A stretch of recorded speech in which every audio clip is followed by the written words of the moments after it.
Good evening, students. Welcome you all to our online class of science by St. Angel's Public School. Students, we are reading chapter 3. The name of chapter is Plant Preparing and Storing Food. And today we are revising about some unusual plants, means कुछ असामान्य पौधे. Moulds and mushrooms are non-green plants. फफूंद और mushroom ये non green plants होते हैं, means ऐसे पौधे जो हरे नहीं होते हैं. They do not contain chlorophyll, इनमें क्लोरोफिल नहीं पाया जाता.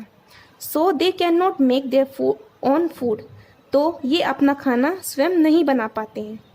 दे get their food from dead and decaying plants and animals, यह अपना भोजन मृत पौधे और जानवरों से प्राप्त करते हैं. Some plants like cactus do not have leaves, कुछ पौधे जैसे कि कैक्टस के पास पत्तियां नहीं होती हैं. They have stems which are green in coloured, इनके पास तना होता है जो रंग में हरा होता है. So their stems prepare the food, तो इनका तना ही इनके लिए भोजन बनाता है. The leaves of some plants like croton are इधर रेड और ऑरेंज, कुछ पौधों की पत्तियां जैसे कि क्रोटोन ये या तो लाल होती हैं या ऑरेंज होती हैं, संतरी रंग की होती हैं. By outer appearance it looks that croton leaves do not have chlorophyll in them, बाहर से देखने पर ऐसा लगता है कि क्रोटोन की पत्तियों में क्लोरोफिल नहीं पाया जाता. But it is not true, लेकिन ये सच नहीं है.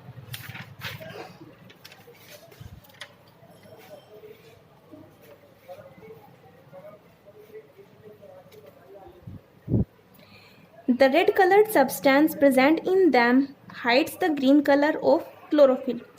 लाल रंग का पदार्थ इनकी पत्तियों में मौजूद होता है जो हरे रंग के क्लोरोफिल को छुपा लेता है.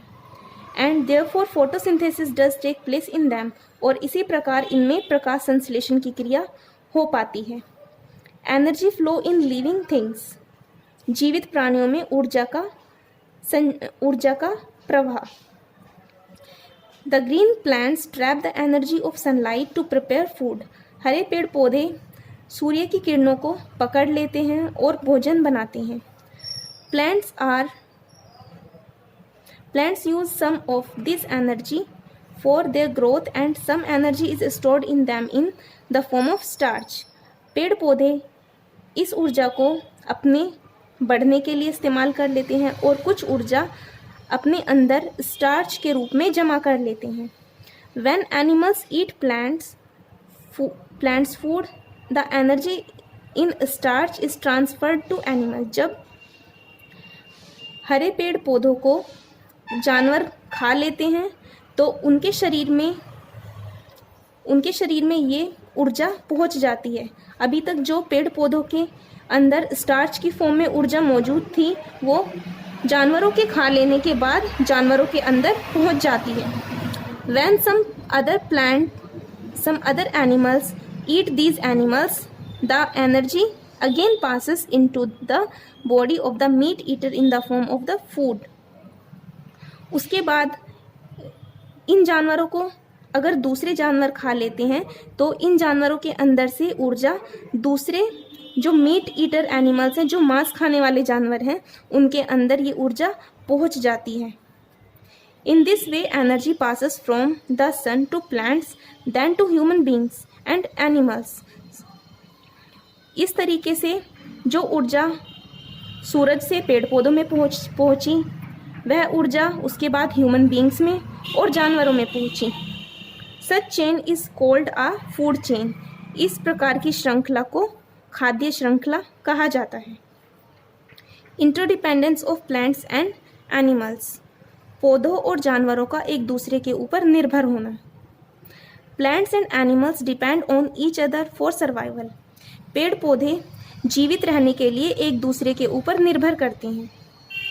Animals need food and oxygen to live, जानवरों को फूड भोजन की और ऑक्सीजन की ज़रूरत होती है ताकि वो जीवित रह सके.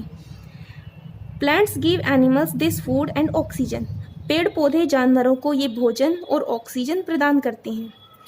Plants release oxygen during photosynthesis and freshen up the air, पेड़ पौधे फोटोसिंथेसिस के दौरान ऑक्सीजन को हवा में छोड़ देते हैं, जिससे हवा ताज़ी हो जाती है। Animals and human beings uses this oxygen for breathing. जीव जंतु और इंसान इस ऑक्सीजन को श्वसन के दौरान इस्तेमाल कर लेते हैं। हियर इज़ अ पिक्चर, यहाँ पे पिक्चर दी हुई है। प्लांट्स एंड एनिमल्स, ऑक्सीजन पेड़ पौधे जानवरों को ऑक्सीजन देते हैं और जानवर पौधों को कार्बन डाइऑक्साइड देते हैं। तो इस तरह से दोनों एक दूसरे के ऊपर निर्भर करते हैं।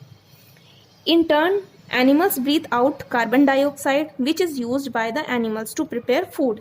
इसके बदले में जानवर पेड़ पौधों को कार्बन डाइऑक्साइड देते हैं, जिससे वो अपना खाना बना पाते हैं। In this way this exchange of oxygen and carbon dioxide between plants and animals maintains the balance in nature. इस तरीके से ऑक्सीजन और कार्बन डाइऑक्साइड का पेड़ पौधों और जीव जंतुओं के बीच में आदान प्रदान होता है, जिससे प्रकृति का संतुलन बना रहता है। When animals die, their dead remains mix in the soil and form important nutrients for the plant.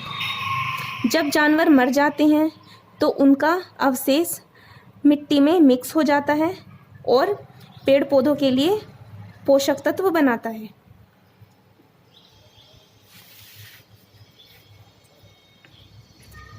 Next is balance in nature, प्रकृति में संतुलन। Plants and animals depend on each other, but a balance should be maintained between the number of plants and animals. पेड़ पौधे एक दूसरे पर निर्भर करते हैं, जिससे प्रकृति का संतुलन बना रहता है। लेकिन एक संतुलन पेड़ पौधों की और जानवरों की संख्या के बीच भी बना हुआ होना चाहिए। If all of a sudden the number of plants increases, then the animals would not be able to give enough of carbon dioxide to them for photosynthesis. यदि अचानक से पेड़ पौधों की संख्या बढ़ जाए तो जानवर इस योग्य नहीं होंगे कि वो प्रचुर मात्रा में या पर्याप्त मात्रा में प्रकाश संश्लेषण करने के लिए पेड़ पौधों को कार्बन डाइऑक्साइड दे पाएं। In the same way, if the number of animals increases, the plants would not be able to supply enough of oxygen to them for breathe. और इसी तरीके से यदि जीव जंतुओं की संख्या बढ़ जाए तो पेड़ पौधे इस योग्य नहीं होंगे कि वो सभी जानवरों के लिए पर्याप्त मात्रा में ऑक्सीजन उनको दे पाएँ सांस लेने के लिए। And as a result the balance of nature will be disturb. और इसका परिणाम क्या होगा कि प्रकृति का संतुलन बिगड़ जाएगा, खराब हो जाएगा। To maintain the balance in nature, we must have perfect balance between plants and animals. प्रकृति में संतुलन को बनाए रखने के लिए पेड़ पौधों के बीच में एक परफेक्ट बैलेंस होना चाहिए। The government has established wildlife sanctuaries to protect the wild animals. सरकार ने बहुत सारी वाइल्ड लाइफ सेंचुरीज इस्टेब्लिश की हैं ताकि जीव जंतुओं को बचाया जा सके। Here hunting and killing of wild animals is band. यहाँ पर जंगली जीव जंतुओं का शिकार करने पर रोक है। Government has launched programme like Van Mahotsav. सरकार ने एक प्रोग्राम भी शुरू किया है जैसे कि Van Mahotsav. Under this programme new trees are planted. इसके अनुसार, इस प्रोग्राम के अनुसार नए पौधों को लगाया जाएगा। Now people are aware of the harm caused due to the cutting of trees. और आज अब लोग भी जागरूक हो चुके हैं क्योंकि वो जानते हैं कि पेड़ पौधों को काटने से कितनी हानि हो सकती है। 5 June is celebrated as the World Environment day.